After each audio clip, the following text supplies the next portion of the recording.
kabur aja dulu, gitu kan? Kabur aja dulu.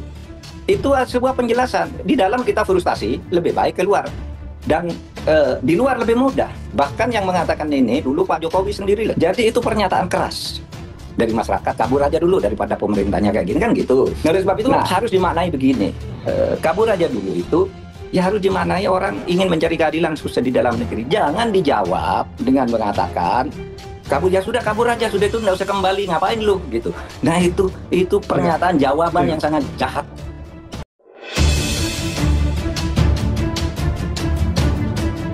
Assalamualaikum warahmatullahi wabarakatuh. Halo pemirsa, selamat datang kembali di channel ini. Bagaimana kabar pemirsa sekalian? Saya doakan semoga sehat selalu dan salam akal sehat.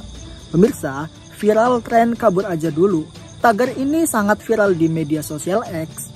Dan ini adalah sebuah ajakan untuk meninggalkan Indonesia, untuk mencari kerja, melanjutkan studi, hingga tinggal di luar negeri.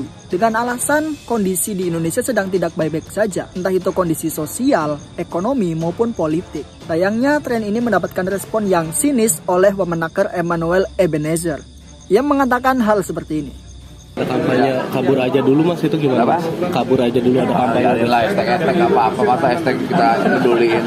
Ya, terakhir dari Kemenlu menyatakan kalau yang nggak masalah itu hak dari setiap warga. Kabur aja lah, jangan balik lagi.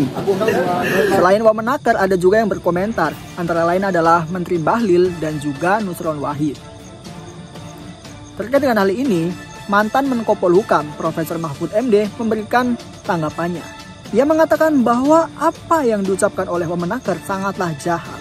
Harusnya ia memaklumi bahwa hal itu adalah sebuah kekecewaan dari warga negara Indonesia dan harus ditanggapi dengan serius, bukan malah seolah-olah masa bodoh. Mari kita simak bersama statement dari Profesor Mahfud MD dan harap tonton sampai habis agar tidak gagal paham. Seperti ini ya, kabur aja dulu, gitu kan? Kabur aja dulu. Itu sebuah penjelasan. Di dalam kita frustasi, lebih baik keluar. Dan di luar lebih mudah. Bahkan yang mengatakan ini dulu Pak Jokowi sendiri loh.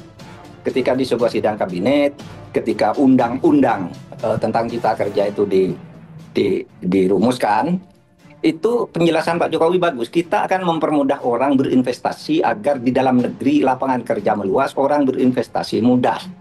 Gitu. Di Indonesia itu berbelit-belit sehingga perlu diciptakan Omnibus Law, di mana ada satu pintu perizinan, sekali masuk sekali jadi. Pak Jokowi akan memberi contoh pada waktu itu. Apa contohnya? Contohnya saya ke Dubai atau ke Qatar gitu ya. Saya ke Dubai ngurus izin, hanya tidak sampai 1 jam sudah keluar. Nah kalau di Indonesia harus lewat pintu ini, syarat itu, syarat itu. Nah kalau di Indonesia sendiri dipersulit begitu, orang kan lebih banyak kabur ke luar negeri. Oleh sebab itu mari kita beri pelayanan yang bagus di negara, di luar negeri. Hapuskan korupsi, hapuskan pintu birokrasi yang bertele-tele. Nah kalau tidak kayak gitu, orang cari kerja di luar negeri. Itu kan waktu itu kata Pak Jokowi. Jadi benar sekarang ini. Oh ya kalau bertele-tele kayak gitu, kabur aja ke luar negeri. Nah jadi itu pernyataan keras dari masyarakat, kabur aja dulu daripada pemerintahnya kayak gini kan gitu. Banyak yang saya dengar itu dari studi-studi pekerjaan bisnis misalnya ya. Anak-anak muda di Indonesia mau cari izin di Indonesia susah setengah mati. Oleh sebab itu mereka yang mulai membangun kerja dalam startup itu mencari izinnya ke Singapura, ke Dubai, kemana, mereka sebentar dapat di sana langsung operasi. Apa yang terjadi di Indonesia? Mereka dipersulit, di luar negeri mereka dilayani dengan baik. Ya kabur aja, yang tidak punya ijazah kaburnya dengan ilegal. Lalu harga diri bangsa kita itu menjadi terinjak-injak. Saya teringat ya, ketika di tahun 2000-an gitu ya, ketika Pak Amin Rais itu masih menjadi Ketua MPR, dia berkomentar begini, ketika dia menyindir Mahathir Mohamad, bahwa Mahathir Mohamad itu berlaku sewenang-wenang kepada Anwar Ibrahim. Pada waktu itu kan Anwar Ibrahim sedang, taruhlah dalam bahasa politik ya, sedang direpresi gitu ya, berlaku sewenang-wenang. Pokoknya jelek-jelekan Mahathir lah Amin Rais. Waktu itu hanya dijawab satu kalimat oleh Mahathir, Amin Rais nggak usah banyak ngomong, ngurusi negara orang lain. Wong bangsanya sendiri menjadi pekerja ilegal di sini. Nah sesudah itu kan ada peristiwa pembuangan ratusan orang ilegal di Antikong oleh orang Malaysia, dilepas di tengah kapal. Nah itu karena di dalam negeri sendiri nggak kita bisa ngurus. Nah dari waktu ke waktu kita katakan itu, tetapi tetap saja orang merasa apa yang bisa kita dapat dari dalam negeri ini. Kita yang begini kaya, Yang miskin terpaksa menyabung nyawa di luar negeri, yang pinter-pinter menjadi pekerja-pekerja profesional di luar negeri. Ada yang jadi dosen, ada yang kerja di Boeing, ada yang kerja macam-macam di Korea, di mana, di pabrik-pabrik ternama dengan gaji-gaji yang besar, karena di dalam negeri tidak dihargai.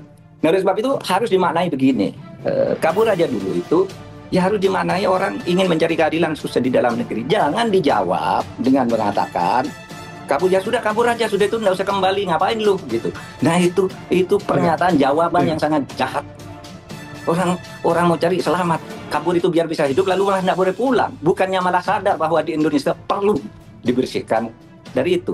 Nah, Indonesia sudah baik loh. Indonesia sudah baik, Mas, mengatakan kabur aja dulu.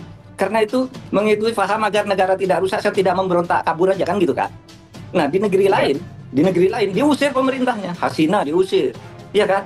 Di Syria diusir, di Syria, Tunisia diusir semua. Nah, kita mau kabur aja cari hidup lalu nggak boleh pulang. Itu jawaban yang sangat tidak bijaksana menurut saya. Ya. Nah, begitu aja. Kita ini ingin baik-baik. Kalau nggak bisa hidup ya kita cari hidup di mana? Kan gitu. Rakyat itu harus dipahami. Kalau saya sih bisa hidup, Mas. Saya kan sudah mengalami berbagai tugas. Artinya saya tidak pernah punya semboyan kabur aja dulu. Tapi saya maklum kalau ada orang mengatakan kabur aja dulu. Di sini sulit, di sini banyak koruptornya dan sebagainya dan sebagainya. Itu seharusnya direspon dengan baik, bukan diejek gitu. Negaranya dibangun dengan nasionalisme, rasa cinta kepada bangsa dan negara ini. Karena apa? Karena nasib sejarah dan tujuan yang sama. Kita akan hidup bersama secara adil di negara ini. Kalau mau miskin, ayo miskin bersama. Gitu, agar apa? Bahwa kemiskinan itu bukan karena kejahatan dilakukan oleh pengusaha, tapi penguasa. Tetapi karena kita belum mampu menggunakan sumber daya alam. Nah, nasionalisme seperti itu bisa luntur. Ya, nasionalisme rasa cinta kepada tanah air, menghormati pejabat, menghormati pemerintah itu bisa luntur secara pelan-pelan kalau ketidakadilan itu dibiarkan tumbuh. Kesewenang-wenangan dan arogansi kekuasaan terus tumbuh. Orang akan luntur. Untuk apa nasionalisme seperti ini? Saya kabur aja ke luar negeri. Atau kalau yang ekstrim seperti di Korea dilawan, masuk penjara pemerintahnya. Seperti di Bangladesh diusir pemerintahnya, di Syria diusir kan gitu.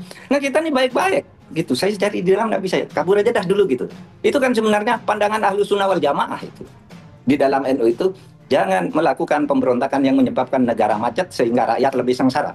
Kan itu jawaban yang netral daripada ngusir orang. Nah, akumulasi dan ketidaksepuasan seperti itu memang bisa pada akhirnya membuka pintu dengan cara-cara yang tidak wajar pada akhirnya. Nah, oleh sebab itu harus dimaklumi dan dipahami. Bukan dimusuhi orang mengatakan gitu. Itu harus dianggap sebagai masukan bagaimana nih sebaiknya negara kita kelola bersama.